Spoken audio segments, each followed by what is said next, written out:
Continuação da leitura do livro Com Vergonha do Evangelho de John MacArthur. Capítulo 2. A Igreja Amigável. Durante certa reunião de pastores e oficiais de igreja, os presentes, um após o outro, questionaram o valor das reuniões de oração. Todos confessaram que poucos crentes participavam delas, e vários reconheceram, sem qualquer contrição, que já haviam desistido de tais reuniões. O que isto significa? Estão as igrejas vivenciando uma condição saudável ao terem apenas uma reunião de oração por semana e serem poucos os que a frequentam? Spurgeon.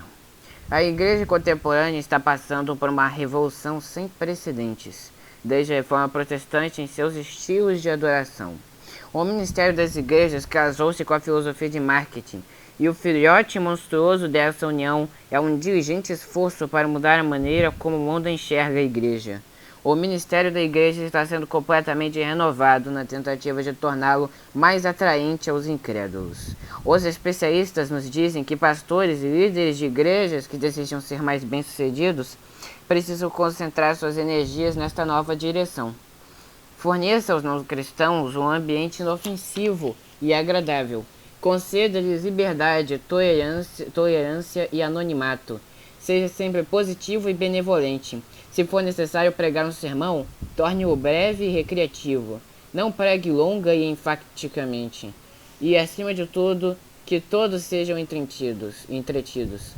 As igrejas que seguirem essas regras experimentarão crescimento numérico, eles nos afirmam, e as igrejas que as ignorarem estão fadadas à estagnação. As inovações que estão sendo tentadas são extraordinárias e até mesmo radicais. Algumas igrejas, por exemplo, realizam seus maiores cultos na sexta ou sábado à noite, em vez de no domingo. Tais cultos são repletos de música e entretenimento, oferecendo às pessoas verdadeiros substitutos ao teatro e às atividades sociais. Os membros da igreja agora podem cumprir sua obrigação de ir à igreja, ficando livres para usarem o fim de semana como quiserem. Um desses frequentadores de cultos aos sábados explicou por que esses cultos alternativos são tão importantes.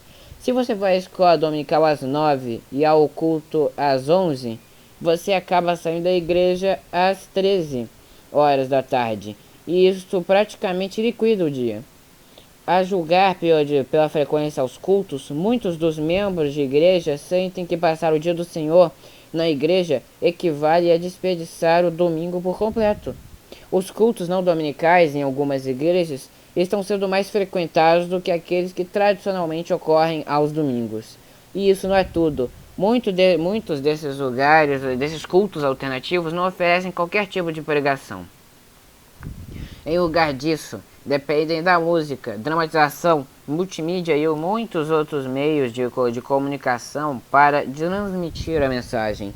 Esta é a geração que cresceu aos pés da televisão, afirmou certo pastor à revista Time. É preciso apresentar-lhes a religião de uma forma criativa e visual. Algumas igrejas estão levando essa filosofia a um passo além, eliminando completamente a pregação do culto matinal de domingo. Até mesmo a música e a dramatização são cuidadosamente escolhidas para que os incrédulos sintam-se bem. Nada praticamente é dispensado como impróprio para o culto. Rock nostálgico, os ritmos disco, heavy metal, rap, dança, comédia, palhaços, mímica e magia teatral. Tudo se tornou parte do repertório evangélico. Aliás, uma das poucas coisas que é considerada como inadequada é a pregação clara e poderosa. A questão é que se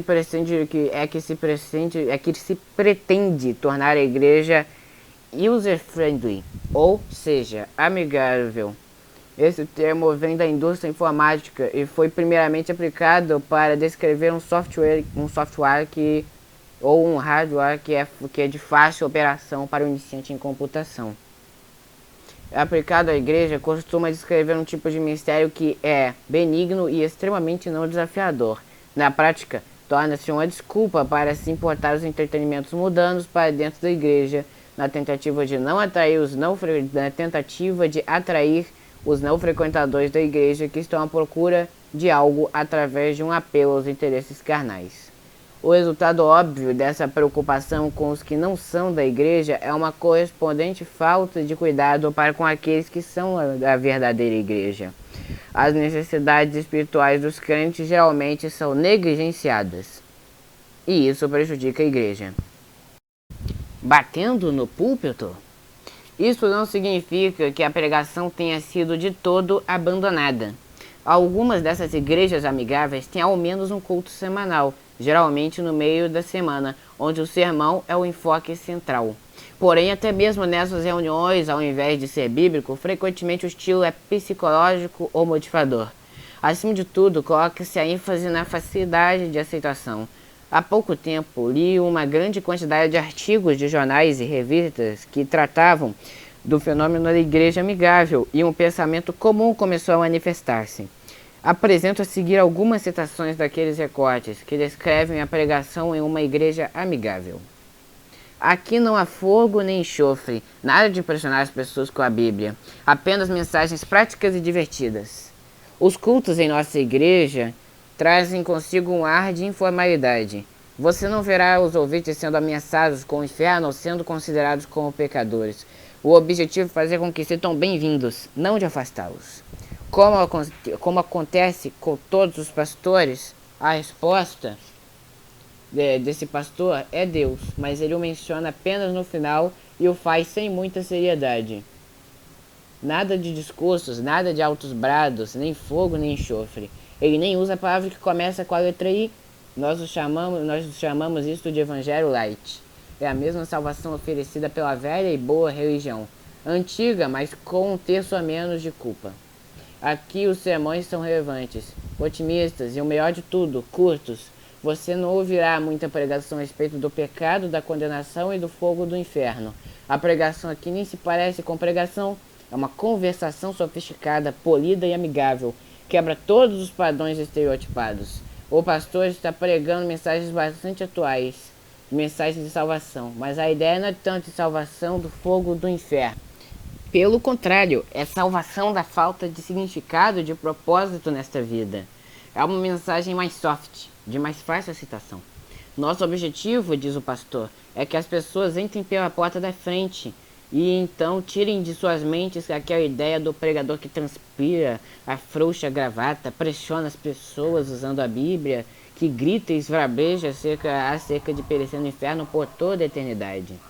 Portanto, as novas regras são: seja esperto, informal, positivo, sucinto e amigável. Jamais afrouxe a gravata. Não deixe o auditório ver o seu suor. E jamais use a palavra inferno. A maior parte dessas citações representa o que observadores externos têm dito acerca das igrejas amigáveis, e não como essas próprias igrejas veem com os seus ministérios. Quase todas diriam com veemência que não menosprezam ou negam qualquer ponto da doutrina evangélica. Aliás, o best-seller de George Barna, intitulado Igrejas Amigáveis, inclui o seguinte desagravo, mencionando duas vezes. Nenhuma das igrejas bem-sucedidas descritas neste livro está interessada em ser amigável no sentido de comprometer o evangelho ou a fé histórica da igreja, tão somente para se tornar aceitável à época.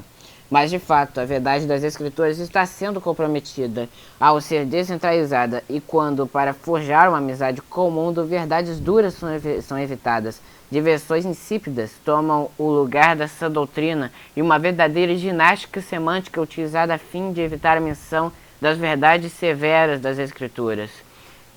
Se o objetivo é fazer-se sentir-se bem aquele que está à procura de algo, porventura isso não é incompatível com o ensinamento bíblico acerca do pecado, do juízo, do inferno e de vários outros assuntos importantes? Assim, por intermédio dessa filosofia, a mensagem bíblica é irremediavelmente distorcida. E o que dizer sobre o crente que precisa ser alimentado?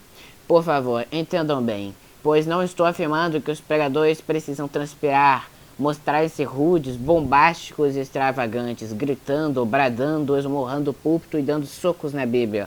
Mas encaremos o fato de, em alguns círculos mais restritos de grupos ultrafundamentalistas, tais pregadores são raros nos dias de hoje. A mensagem de um pregador esmurrando a Bíblia se tornou um estereótipo comum usado com bastante frequência, contra aqueles que simplesmente creem que a proclamação objetiva e direta da verdade é mais importante do que fazer com que o não frequentador de igreja sinta-se em casa. A fraqueza da pregação em nossos dias não brota de lábios excêntricos e frenéticos que discursam sobre o inferno. Resulta de homens que comprometem a mensagem e temem proclamar a palavra de Deus com poder e convicção.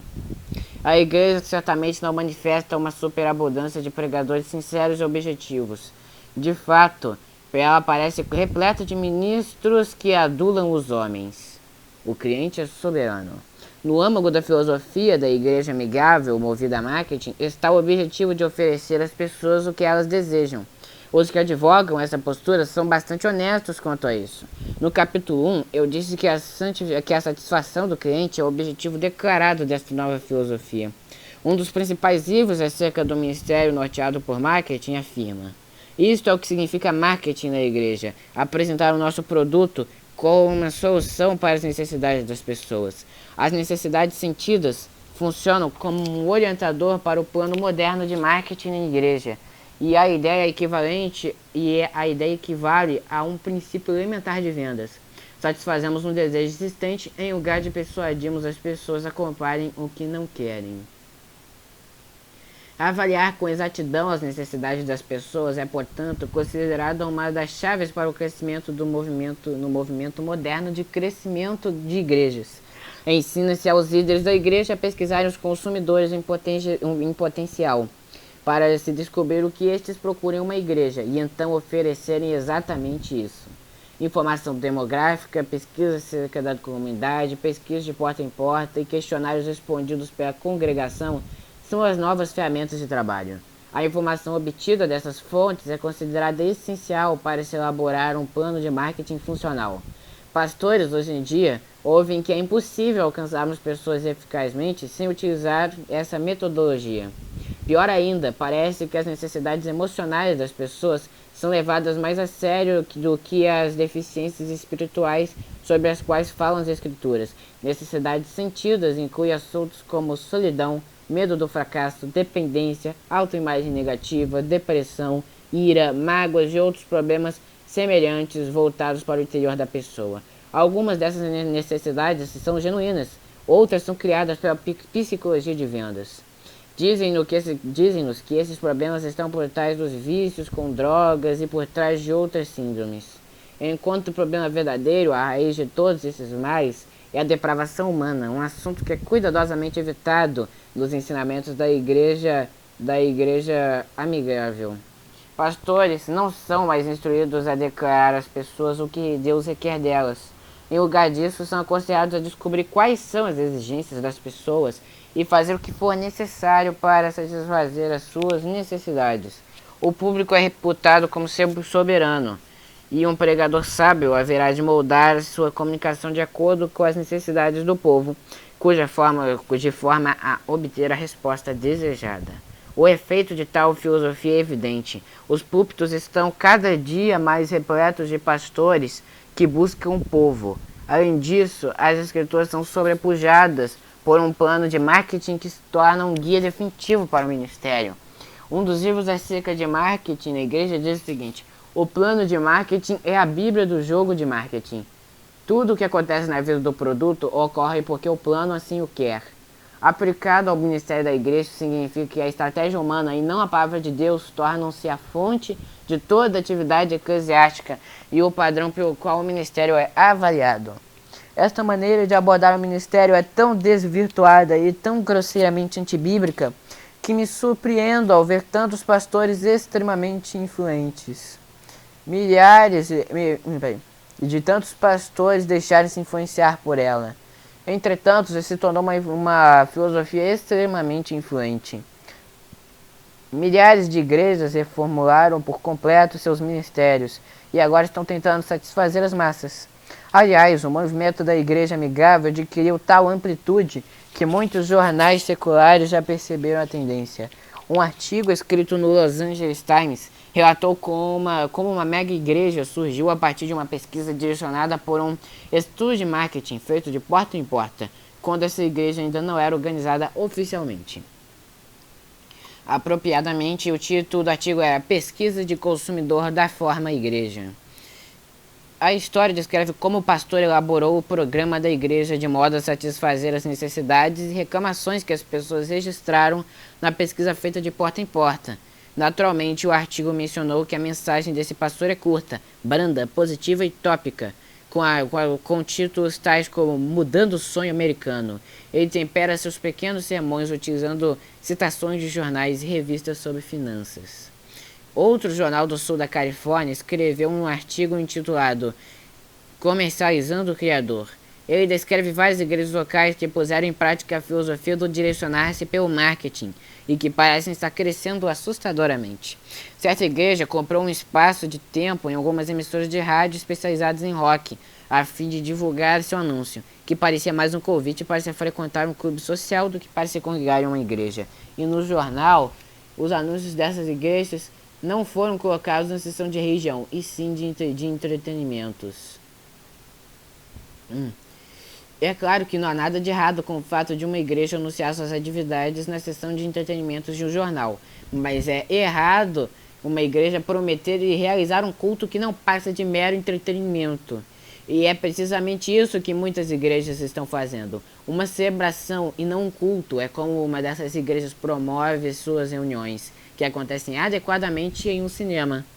Uma dessas igrejas conseguiu levar a ideia à sua conclusão lógica, um culto de igreja criado para a televisão. Nosso santuário não tem bancos, nosso santuário é a televisão do espectador. Criado pelo fundador da Home Shopping Network, o programa Adoração é um culto cristão ininterrupto, transmitido durante 24 horas por dia. Pergunta-se, como pode uma igreja assim oferecer uma comunhão significativa? Os fundadores do Adoração sentem que isso está sob controle. No programa Adoração, a comunhão é uma parte importante de cada culto, mas isso também é realizado de forma singular, através dos modernos meios de comunicação. A adoração emprega a última palavra em tecnologia telefônica digital, que permite aos espectadores de todas as partes do país entrarem rapidamente em contato com um parceiro de comunhão. Dessa forma, o cliente atinge a soberania plena. Se ele não gosta do que vê, é só desligar o televisor. Se não está prestando comunhão, precisa apenas desligar o telefone. Virando de cabeça para baixo a teoria do crescimento de igreja. As escrituras dizem que os primeiros cristãos viraram o mundo de cabeça para baixo. Em nossa geração, o mundo está virando a igreja de cabeça para baixo. Biblicamente, o mundo está virando a igreja de cabeça para baixo. Biblicamente falando, Deus é soberano, não o incrédulo que não frequenta a igreja. A Bíblia, e não o plano de marketing, deve ser o único guia e autoridade final para todo o ministério eclesiástico. Em vez de acalentar o egoísmo das pessoas, o ministério da igreja deveria atender às verdadeiras necessidades delas. O Senhor da igreja é Cristo e não um Zé da poltrona com o controle remoto nas mãos. Não consigo ouvir a expressão igreja amigável sem que isso me traga à mente a passagem de Atos 5 e a história de Ananias e Safira. O que se passou naquela ocasião desafia abertamente quase toda a teoria contemporânea de crescimento da igreja. A igreja de Jerusalém não era nem um pouco amigável. Aliás, era exatamente o oposto. Lucas nos informa que esse episódio inspirou grande temor a toda a igreja e a todos os que ouviram a notícia destes acontecimentos. O culto daquele dia foi tão perturbador que nenhum dos que frequentavam a igreja ousou juntar-se a eles. O só pensar em frequentar aquela igreja aterrorizava o coração daquelas pessoas, apesar de os terem em alto conceito. A igreja, sem dúvida alguma, não era o lugar para os pecadores sentirem-se à vontade, era um lugar que causava medo. Consideremos esta passagem atentamente e procuremos entendê-la em seu contexto apropriado. Para isso é necessário voltarmos a Atos 4. Lembre-se de que a igreja era recém-nascida e existia em toda a sua imaculada beleza, frescor e vitalidade. Ainda estava livre de máculas produzidos por qualquer pecado grosseiro ou por fracasso humano. O povo estudava intensamente a doutrina dos apóstolos. Aqueles primeiros dias da história da igreja eram dias promissores e felizes, repletos de amor e de comunhão verdadeira. A alegria era intensa e o amor profundo, envolvendo a todos. Consequentemente, o testemunho deles ecoava alto e claro. Os resultados mostravam que um número de 15 a 20 mil pessoas vieram à fé em Cristo em apenas algumas semanas. Satanás, através da perseguição, já havia tentado frustrar o propósito da igreja. Contudo, não surtiu efeito. Os crentes apenas oraram, suplicando mais ousadia. Deus respondeu-lhes a oração e mais pessoas foram salvas. Naqueles dias, Deus era bastante real. Cristo estava bem vivo e o Espírito Santo revelou-se em grande poder. Mas Satanás já estava tramando um ataque mais perigoso. Se ele não conseguia destruir a igreja por meio de qualquer ataque externo de perseguição, tentaria a abordagem mais sutil de um ataque interno. E foi exatamente isso que aconteceu. Pecado no arraial. Esta é a primeira ocorrência de pecado que as Escrituras relatam ter acontecido na igreja. E de todas as primeiras ocorrências no livro de Atos, esta é a mais triste. A estratégia de Satanás para penetrar na igreja iniciou-se nesta ocasião e continua até hoje. Esse episódio é um exemplo clássico da inflexível honestidade da Bíblia. Deus poderia nos ter dado uma visão branda da igreja, ocultando todas as suas imperfeições. As Escrituras, entretanto, jamais deixam a verdade de lado, ainda quanto esta é dolorosa e desagradável. A igreja não é perfeita, nunca o foi. Algumas pessoas usam este fato usando como desculpa para manterem-se afastados da igreja, dizendo: eu gostaria de frequentar uma igreja, mas há muitos hipócritas ali. Nesse caso eu penso: venha, temos lugar para mais um. Essa objeção em si mesma é hipócrita. É lógico que há hipócritas na igreja. Essa é uma das verdades que aprendemos desse relato de Atos 5. De certa forma, esta passagem bíblica pode nos servir de encorajamento. Não significa que somos encorajados pelo pecado, mas é encorajador saber que a igreja, em seus primórdios, defrontou-se com os mesmos tipos de problemas que enfrentamos hoje. Até mesmo o apóstolo Paulo, em algumas ocasiões, parece ter sido desanimado pelos problemas que encontrou nas igrejas daquela época. Em 2 Coríntios, capítulo 11, dos versículos 24 a 27, ele nos fornece uma lista dos tipos de provações e perseguições que teve de suportar. 5 vezes recebi dos judeus 40 açoites menos um. 3 vezes fui golpeado com vara, 1 vez apedrejado. 3 vezes sofri naufrágio. Passei uma noite e um dia exposto à fúria do mar. Estive continuamente viajando de uma parte a outra. Enfrentei perigos nos rios, perigos de assaltantes, perigos dos meus compatriotas, perigos dos gentios, perigos na cidade, perigos no deserto, perigos no mar e perigos dos falsos irmãos. Trabalhei arduamente, muitas vezes fiquei sem dormir. Passei fome e sede, muitas vezes fiquei em jejum. Suportei frio e nudez. E concluindo, ele acrescenta a maior de todas as provações. Além disso, eu enfrento diariamente uma pressão interior, a saber, a minha preocupação com todas as igrejas. Ele não estava falando a respeito de problemas administrativos, mas a respeito de sua luta para levar os crentes à maturidade. Começando com esse incidente em Atos 5, os pecados dos santos se tornaram um problema perpétuo para a igreja. Cada epístola que Paulo escreveu no Novo Testamento incluía alguma consequência maior do pecado na igreja. Em Romanos 16, 17 e 18, ele escreveu: recomendo-lhes, irmãos, que tomem cuidado com aqueles que causam divisões e colocam obstáculos ao ensino que vocês têm recebido. Afastem-se deles, pois essas pessoas não estão servindo a Cristo nosso Senhor, mas a seus próprios apetites.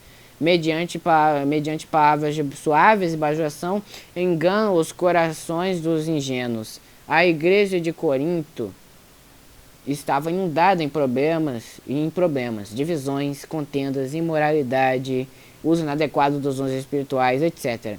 Os gálatas estavam sendo tolerantes para com a falsa doutrina e o legalismo. Paulo teve de suplicar aos crentes de Éfeso que andassem de maneira digna do chamado que haviam recebido, a serem humildes e gentis, suportando com paciência uns aos outros, e amor, e sendo diligentes na preservação da unidade do Espírito no vínculo da paz. Precisou rogar aos filipenses que tivessem o mesmo modo de pensar, e estivessem unidos na paz, dedicando-se a um só propósito. Até citou 2 mulheres, Evódia e Sintique, as quais ele gostaria de ver relacionando-se bem uma com a outra. Filipenses 4, 2, 3. Em Colossenses 3, o apóstolo repetiu toda uma lista de deficiências espirituais, finalizando-a com o mandamento para aqueles crentes que purificarem as suas vidas. Paulo travou uma guerra implacável contra o pecado na igreja.